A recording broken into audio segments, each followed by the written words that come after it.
Uma nova abordagem sobre a política de Rondônia e de todos os acontecimentos no Brasil. Podcast Resenha Política, com o jornalista Robson Oliveira.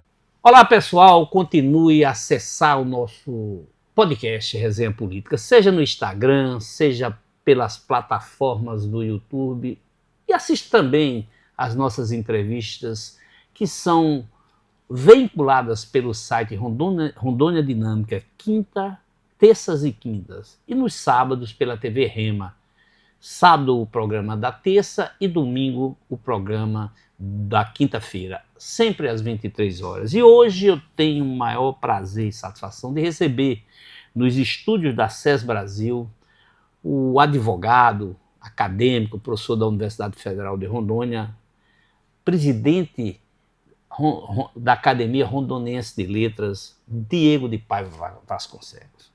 Professor Diego, é um prazer em tê-lo conosco, meu confrade de academia. Primeira pergunta, Diego, além dessa grata satisfação em tê-lo conosco, quer dizer, como é que anda a Academia Rondonense de Letras, você que preside hoje? Uma das grandes reivindicações dos acadêmicos era uma sede. Me parece que você está resolvendo esta situação aí com o Poder Legislativo do Estado de Rondônia. Seja bem-vindo, Diego Vasconcelos. Robson Oliveira, primeiramente eu quero agradecer o convite para estar aqui. Além de você ser um homem que no campo pessoal eu prezo muito e prezo por algumas qualidades. Primeiro, você é um intelectual, um homem de um humor único, sagaz.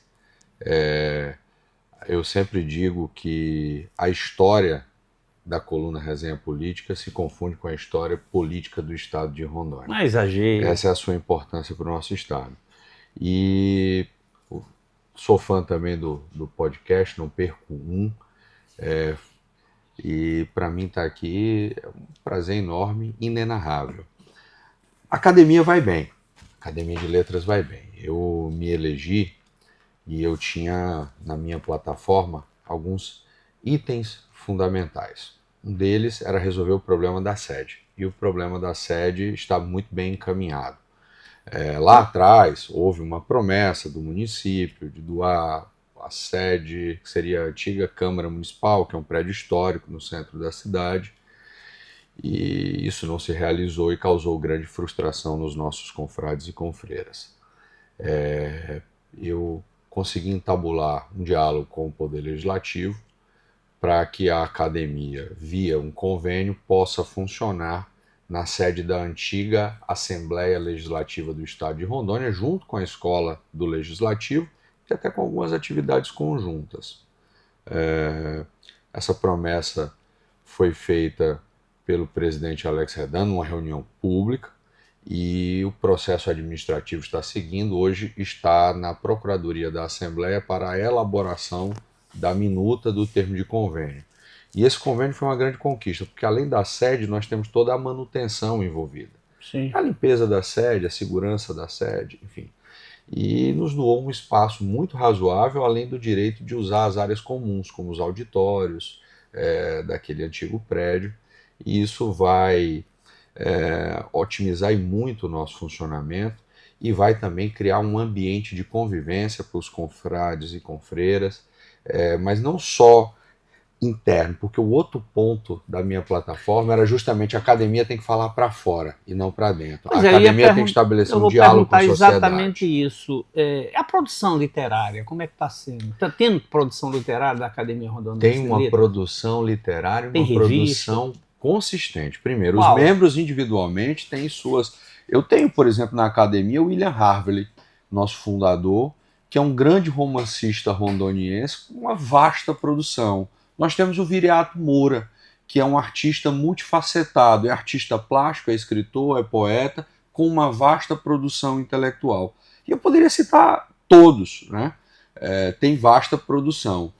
E nós nos reunimos em conjunto, você sabe disso porque você está lá todo bimestre, e editamos todos os meses, chefiados lá pelo William Harvey, que é o editor-chefe da revista Caripuna Cult. A academia, a revista da academia, e não é porque eu sou presidente, eu não estou puxando sardinha, como se diz no jargão popular, para o nosso lado, não. eu envio a Caripuna Cult para vários estados, a federação, para escritores, bibliotecas, e a resposta que nós recebemos é de que essa revista tem qualidade técnica e literária para circular em qualquer grande centro brasileiro. É porque existe um complexo de vira-lata neste país, e nós que somos a periferia da periferia, né? O Brasil é um país periférico, e Rondônia, a região norte, nós estamos na periferia do grande centro, que é o Sudeste. Nós temos esse complexo de vira-lata. Mas sai muita coisa boa daqui, Robson. E a nossa revista Caripuna Cult é uma delas, né? Então eu queria parabenizar o William Harvey por conduzir também a edição dessa revista. É um grande editor. Tem o Abel Sidney, que faz um grande trabalho também na academia. E tive uma grande conquista já no início do mandato como presidente.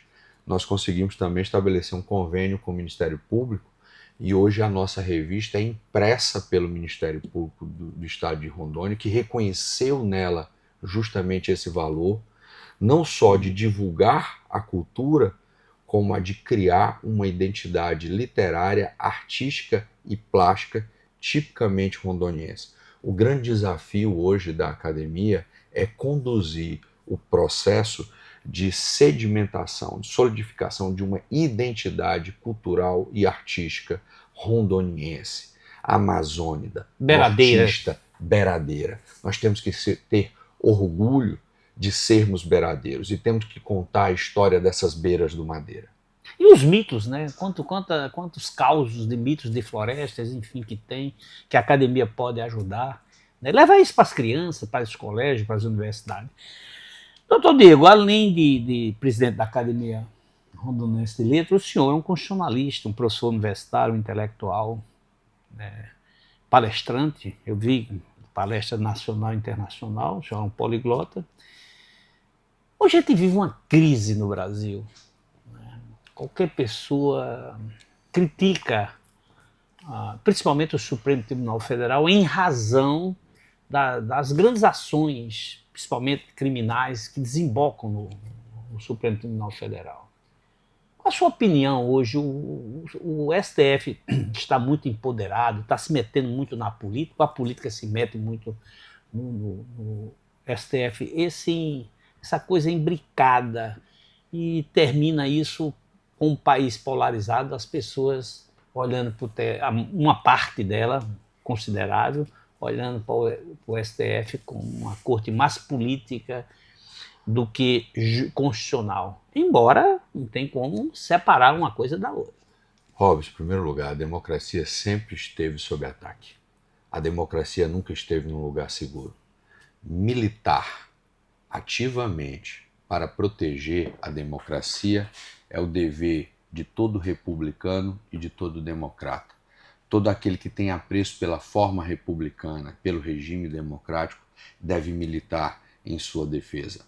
A democracia jamais, em lugar nenhum no mundo, em tempo algum, esteve num lugar seguro.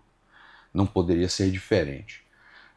Que diga o século XX na América Latina, todos os países da América Latina, e principalmente da América do Sul, sofreram investidas contra as suas formas republicanas e democráticas. Foi golpe militar para todo lado, na Argentina, no Paraguai, no Chile, no Brasil, Chile, na Colômbia, na Bolívia, enfim.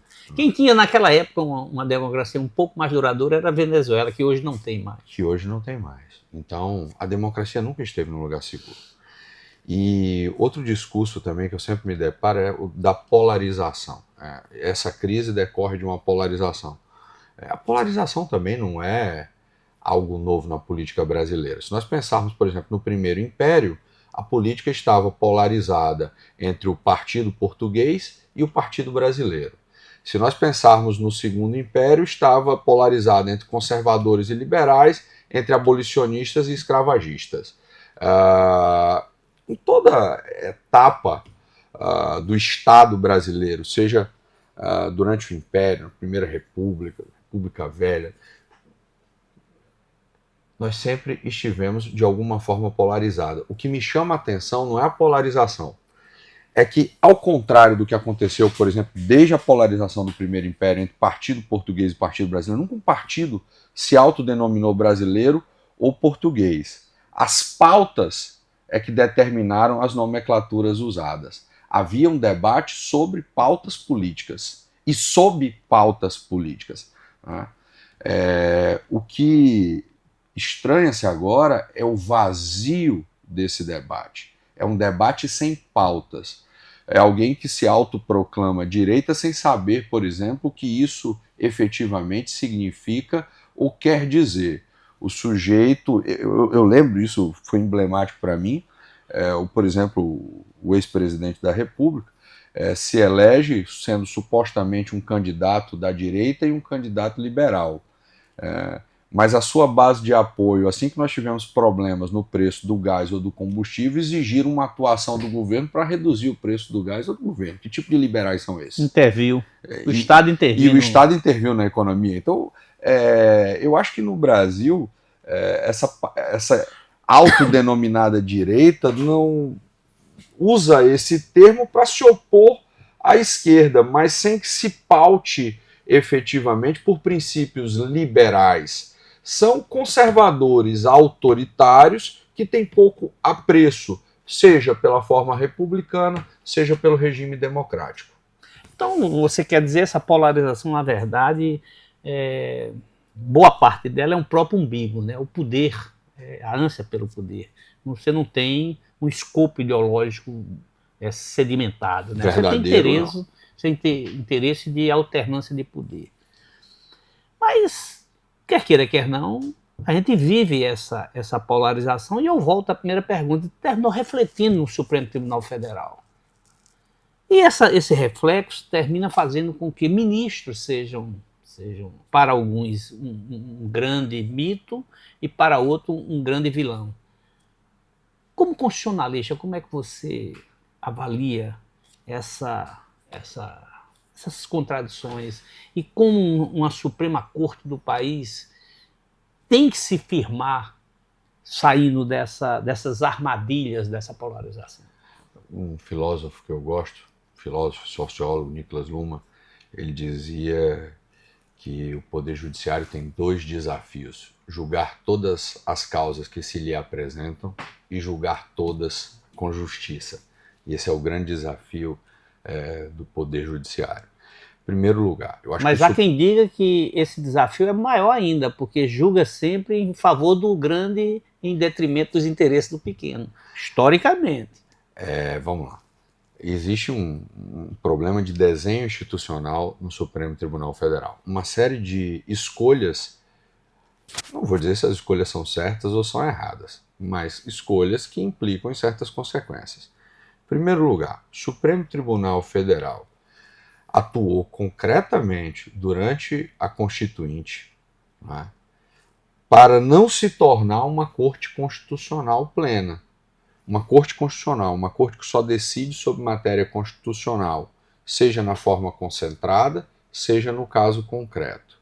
E atuou junto à Constituinte para se preservar como o cume, o vértice do Poder Judiciário, e, com isso, acumular algumas funções próprias de Poder Judiciário, como as ações penais originárias nos foros privilegiados, como as ações cíveis originárias, que o Supremo também é competente.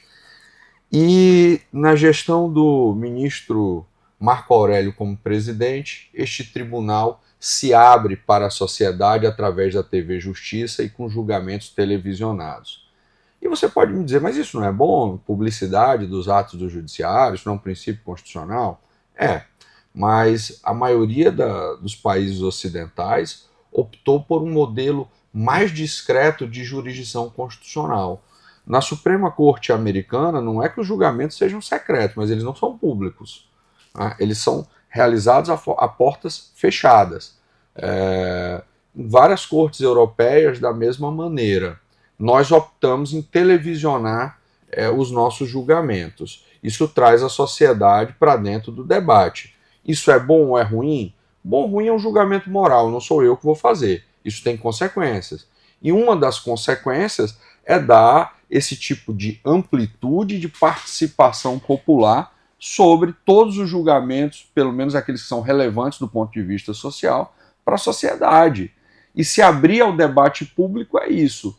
O intelectual que conhece profundamente, seja a corte, seja o direito constitucional, vai ter uma opinião que vai ser crítica, ácida ou favorável a um julgamento. Outra parte desses intelectuais vai ter outra opinião. E o sujeito que está em casa assistindo o Jornal Nacional ou qualquer outro jornal da TV brasileira, que nunca estudou direito, o pai de família, a dona de casa, também vai ter uma opinião sobre este julgamento. E a amplitude da opinião popular sobre a atividade do Supremo Tribunal Federal o põe, em certas situações, na situação de ser contra-majoritário, de que seus julgamentos atentem contra a vontade popular. Mas uma corte constitucional é necessariamente, tecnicamente, contra-majoritária. Inclusive porque uma das suas funções principais é defender direitos de minorias. E eu não falo das minorias do 1% mais rico desse país, o que por vezes efetivamente ocorre, mas daquelas minorias que são protegidas pela Constituição justamente para não serem esmagadas por movimentos de massa. Então, ser contra-majoritário é uma função de uma corte constitucional. Ele pode adotar essa postura. Você vê, há 10 anos atrás, eu me lembro muito bem, a Suprema Corte Brasileira julgou quase 10 anos. Por aí, 8 a 10 anos atrás, a Suprema Corte Brasileira julgou aquele famoso habeas corpus, pedido de HC feito pelo ministro, que hoje é ministro, pelo então advogado do Lula, contra a execução da prisão após julgamento de segunda instância. Eu me lembro muito bem que o povo todo da esquerda defendia que não tivesse execução de pena antecipada sem o trânsito julgado, e a direita dizia o inverso. Ponto. Deu no que deu, o Supremo negou, mas depois mudou de entendimento. Agora, olha que ironia de destino, com um julgamento em curso de um outro ex-presidente, pode haver a mesma discussão, porque já vai se discutir. Vai ter uma primeira sentença, uma sentença de colegiado, e essa discussão pode emergir. E termina essas mudanças de entendimento do STF, de um momento ele é de um jeito, outro momento muda o entendimento, uma hora você tem que mandar prender e executar uma pena, outra hora não se executa mais a pena. Isso não termina criando um desgaste e um nó na cabeça da população? É verdade. E pode parecer também que os julgamentos são casuísticos, né? Que se adequam aos casos. O meu raciocínio é exatamente nisso. Assim, o problema é mais grave e mais profundo. Eu acho que o poder judiciário brasileiro precisa evoluir muito na estabilização dos precedentes e das decisões judiciais. Falta segurança jurídica? Falta segurança jurídica quando nós não observamos os próprios precedentes. Um professor universitário daqui de Rondônia e magistrado conduziu uma pesquisa muito interessante sobre o grau de observância Qual professor? Marcos Alaô. Ex-presidente do Tribunal de Justiça. Ex-presidente do Tribunal. Ele conduziu uma pesquisa empírica muito interessante. Eu conheço ele pouco, mas diz que ele é tecnicamente muito bem... Um intelectual muito consistente. Eu andei lendo algumas coisas dele. Ele é muito consistente. Sabe escrever? Escreve bem, muito consistente. Estou dizendo, sabe escrever, eu li. Muito sagaz, escreve muito bem. Sim, mas o que foi que ele... Ele conduziu uma pesquisa empírica, onde ele observava o grau de observância dos juízes de primeira instância em relação aos precedentes da própria corte, não é? E como ele observa se os precedentes são citados ou não. E, por exemplo, o nível de observância nesses critérios técnicos é baixíssimo. Ou seja, o juiz de primeira instância, ao julgar, não está aplicando os precedentes do próprio tribunal, ou pelo menos não está mencionando. Isso não ocorre só em Rondônia, isso é um problema de Brasil. Então, existe um grande desafio para o Poder Judiciário, não é só para o Supremo Tribunal Federal, mas para o Superior Tribunal de Justiça, para os Tribunais de Justiça, para os Tribunais Regionais Federais, de estabilizar os seus próprios precedentes. né, e não excetuá-los a cada caso novo. O Supremo Tribunal Federal, no Brasil, nunca teve histórico de prisão em segunda instância. Quando veio a Lava Jato, por pressão popular, né, o ex-juiz Sérgio Moro construiu isso junto com o Tribunal Regional Federal ao qual ele estava vinculado, e começou-se esse debate, e o Supremo Tribunal Federal não atuou no momento adequado para parar a Lava Jato antes que ela danificasse o direito penal brasileiro, o que não fez. Capitulou, não? Capitulou. O Supremo Tribunal Federal, naquele momento, capitulou. Mas a grande questão é essa. Os resultados do ponto de vista e agora do sistema criminal brasileiro, o que a Lava Jato fez foi um desastre. Ele destrói, em tese, o sistema penal brasileiro, processo penal brasileiro. Mas, no entanto... Sob aplauso das massas. Sim, mas por quê? No entanto, não esqueçamos que nas investigações apareceram mesmo aqueles malfeitos. Teve gente que devolveu milhões para poder ser solto. Não faltou aí separar o joio do trigo? Ou se separaram, o Moro optou por reciclar o joio do que trabalhar o trigo? Veja só, Robson, um dos grandes problemas dessas investigações... Ele queria chegar no presidente Lula, e não chegou um momento que ele queria chegar no Lula. E aí foi que começa a desvirtuar. Porque as investigações apresentaram aos olhos do brasileiro coisas... Apontaram elementos concretos, haviam ali algumas confissões que foram arrancadas. Transformaram a companhia em casa de noca mesmo. Transformaram a prisão preventiva, isso depois ficou claro em vários livros e escritos sobre a Operação Lava Jato também. Muitas daquelas confissões foram arrancadas de forma psicologicamente violenta, né? O que não é permitido no Estado de Direito. Mas os indícios apontavam que efetivamente os malfeitos aconteceram. Agora, a pressa de se julgar e os intuitos outros comprometeram o processo. E ao comprometer o processo, comprometeram a validade das provas. Você não acha que foi a ganância política, não? Foi, efetivamente. Porque no final ele deixa a magistratura, o Moro, estou falando de Sérgio Moro, para virar senador. Ele queria ser presidente da República. Não conseguiu a vaga, saiu a senador. Existe uma frase no filme O Advogado do Diabo, bem no final, que eu adoro. Qual é o partido? Vanity is my favorite sin. A vaidade é o meu pecado favorito. O Al Pacino, como demônio, diz aquilo após uma conversa com um jovem advogado. Acho que o Sérgio Moro se contaminou pela vaidade, com as grandes possibilidades políticas que se abriram, mas que tinha um cunho ideológico também, com o qual ele conduziu, porque foi ele que conduziu. Isso fica muito claro depois também com a Vaza Jato. Né? Foi ele quem conduziu os procuradores.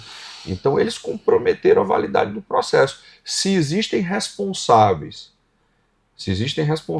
pela nulidade das provas e do processo, chama-se Sérgio Moro e Deltan Dallagnol. Eles são responsáveis pela nulidade.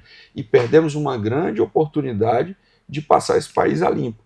Mas a Lava Jato, além de não ter efetivamente entregado aquilo que era seu objetivo, um grande combate ao crime organizado em esferas superiores da administração, danou o direito brasileiro. Ela deixa marcas profundas e negativas no direito brasileiro. E nas empresas também, né? Porque uma coisa é você investigar, prender quem fez mal feito, outra coisa é destruir empregos, né? Ternou, afetando a cadeia produtiva, muito grande. Toda a cadeia produtiva. Memória da engenharia brasileira, a engenharia brasileira sempre foi de ponta, né? Você tem construção como Itaipu, com grandes obras, estava ali, foi uma cadeia de... Uma grande empresa brasileira como a Odebrecht, que era uma virou sinônimo de corrupção, mas era uma empresa que tinha obras no mundo inteiro. Ela levava a engenharia brasileira para fora das nossas fronteiras. E com isso quebrou. Então, assim, se comprometer as empresas quando deviam ter se comprometido as pessoas, os agentes corruptos. Por isso que eu falei de separar o joio do trigo. E uma das grandes preocupações, por exemplo, que pelo menos o Conselho Federal da OAB demonstra agora, é justamente no inquérito do 8 de janeiro, de que não se repitam os erros da Lava Jato. Eu sinto falta, e digo isso sinceramente, é de que os críticos do Supremo Tribunal Federal hoje, os críticos do ministro Alexandre de Moraes, onde é que eles estavam durante os anos da Lava Jato? Mas deixa eu te perguntar, você tocou no outro assunto que está interligado com o primeiro, que é esse julgamento das pessoas que participaram daquela invasão lá e também expressavam a derrubada do regime constitucional. A OAB tem sido crítica com, eventualmente, alguns métodos no decorrer desse processo. Eu tenho visto que a OAB tem exigido que respeite as prerrogativas dos advogados. As pessoas estão sendo julgadas, elas estão com seus representantes, seus constituídos, seus advogados sendo tolhidos na sua atuação profissional, nesses julgamentos conduzidos pelo Alexandre de Moraes? A advocacia é uma profissão liberal, constitucionalmente prevista, e ela, nos termos da Constituição, é essencial para a realização da própria justiça.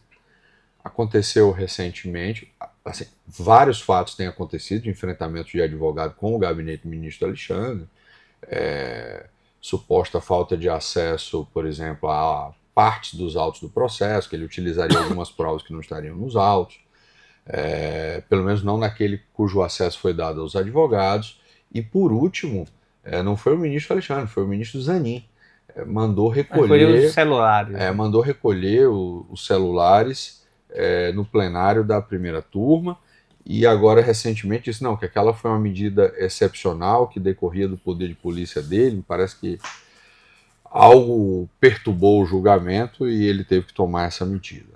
Então esse enfrentamento está acontecendo. Os advogados dependem das suas prerrogativas para exercer a sua profissão. E sem advogado, efetivamente, não há defesa. É preocupante, essas denúncias da ordem são efetivamente preocupantes, Robson, no que dizem respeito a prerrogativas estarem sendo tolhidas. E o efeito que ela tem, que é nefasto. Porque se isso acontece no Supremo Tribunal Federal, é uma bola de neve até chegar na vara, lá do interior, na comarcazinha de primeira instância. Ele tem reflexo depois. Nós temos hoje vários embates, você pode acompanhar nas mídias sociais, nas notícias, de advogados e magistrados, porque alguns magistrados não querem que as audiências sejam gravadas, e essa é uma prerrogativa nossa como advogado. Usar um celular para gravar, ou um gravador para gravar uma audiência, até para eu ter a memória do que acontece naquela audiência e poder utilizar aquilo num recurso, eventualmente. A Constituição já diz, os atos têm que ser públicos. O artigo 37 está lá, tem que ser publicizado. Então, é como se tivesse...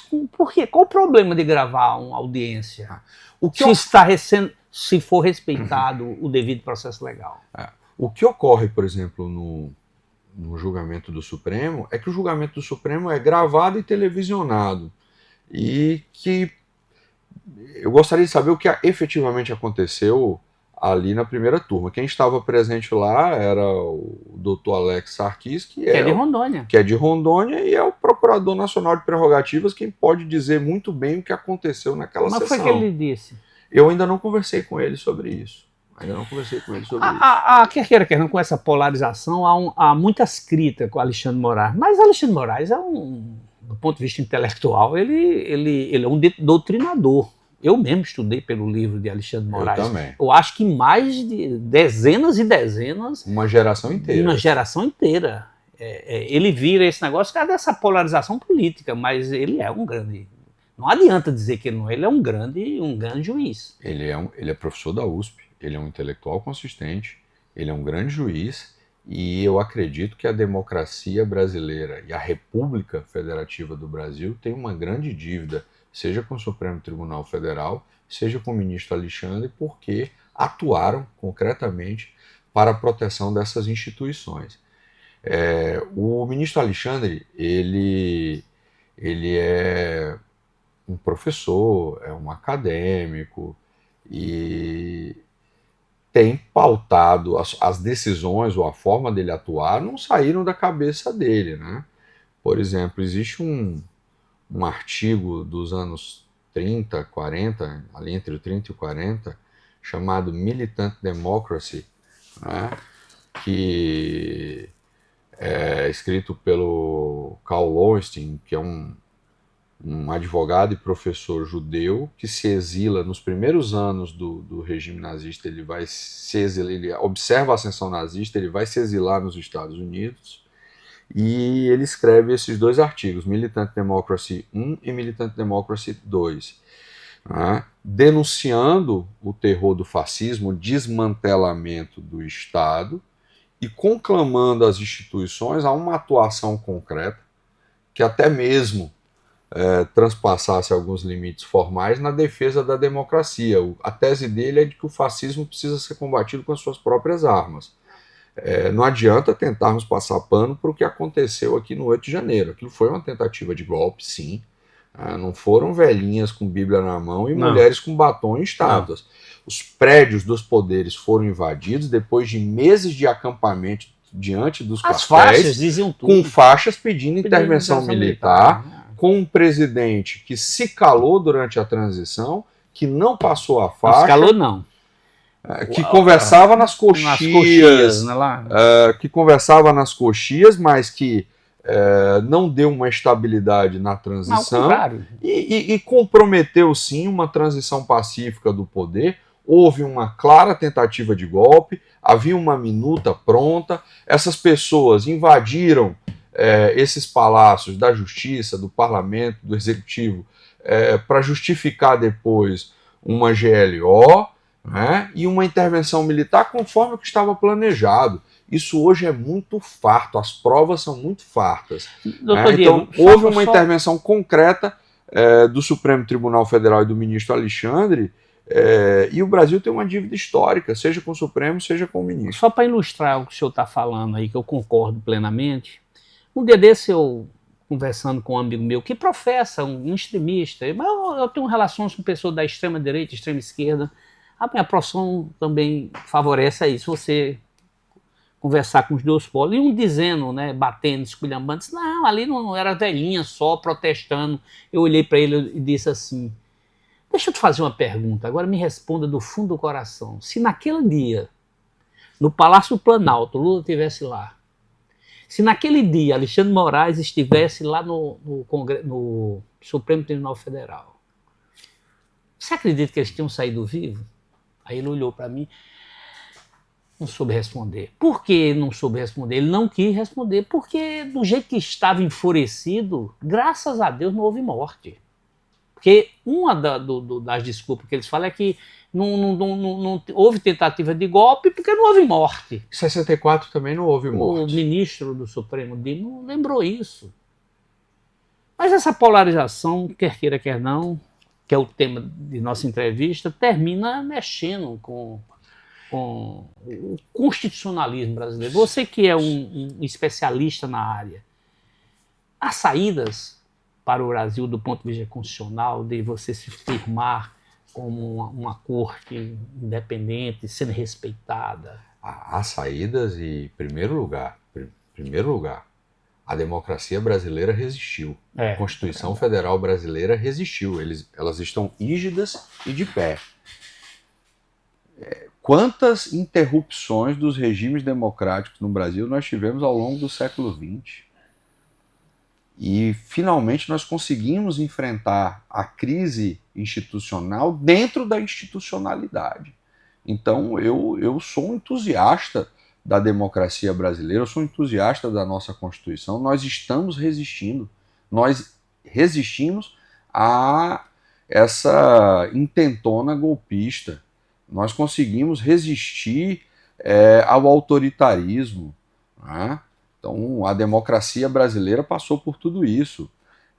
Mais uma vez, essa polarização para o Brasil é que é muito ruim no aspecto político, Porque ela, primeiro, é uma polarização sem pauta. Hoje eu tenho uma esquerda absolutamente desconectada das pautas sociais. A esquerda perdeu o diálogo, né?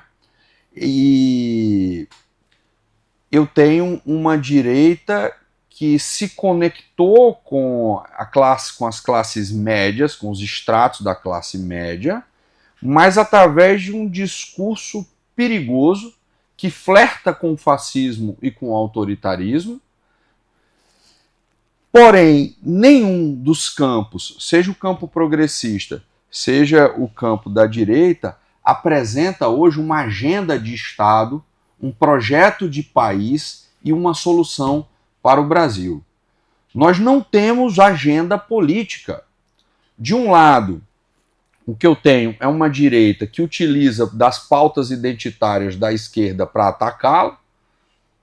Isso foi amplamente utilizado pelo Bolsonaro na sua primeira eleição. Aborto, esse negócio. E uma esquerda que tenta utilizar de um discurso econômico para se viabilizar nessas classes médias,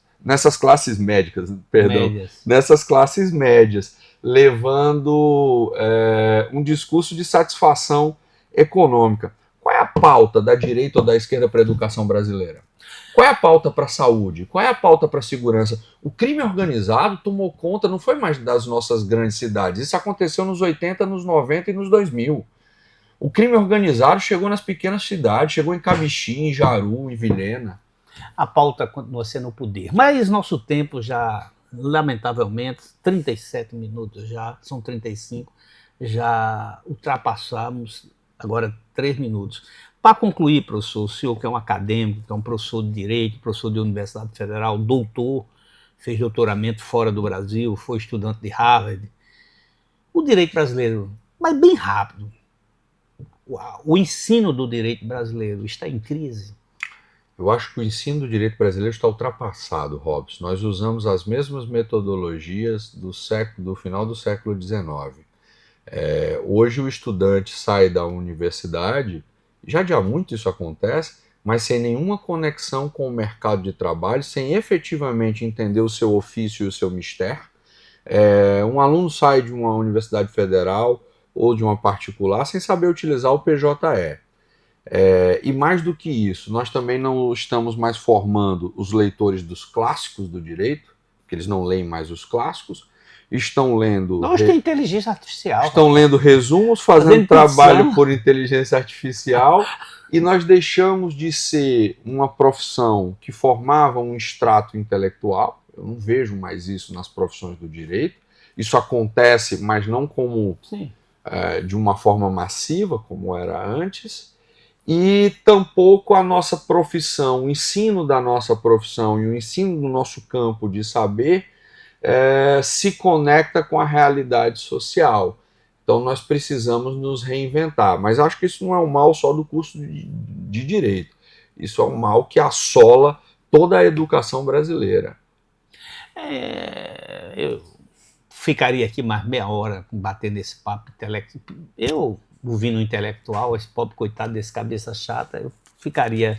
Mas lamentavelmente nosso tempo já terminou mesmo. Então eu espero só que as pessoas que acompanham o nosso Resenha Política continuem conectados com as nossas plataformas. Continue. Compartilhe no Resenha Política, nas nossas plataformas. Assistam pelo site Rondônia Dinâmica, na TV Rema. Tudo patrocínio da SES Brasil. Eu agradeço, professor, essa conversa acadêmica. E acadêmica em segunda potência, tanto da Academia de Letras quanto da Academia do Saber da Universidade. Então eu agradeço muito. Foi um prazer entrevistar um intelectual da cepa de Diego Vasconcelos. Obrigado, Robson. Foi um prazer estar aqui.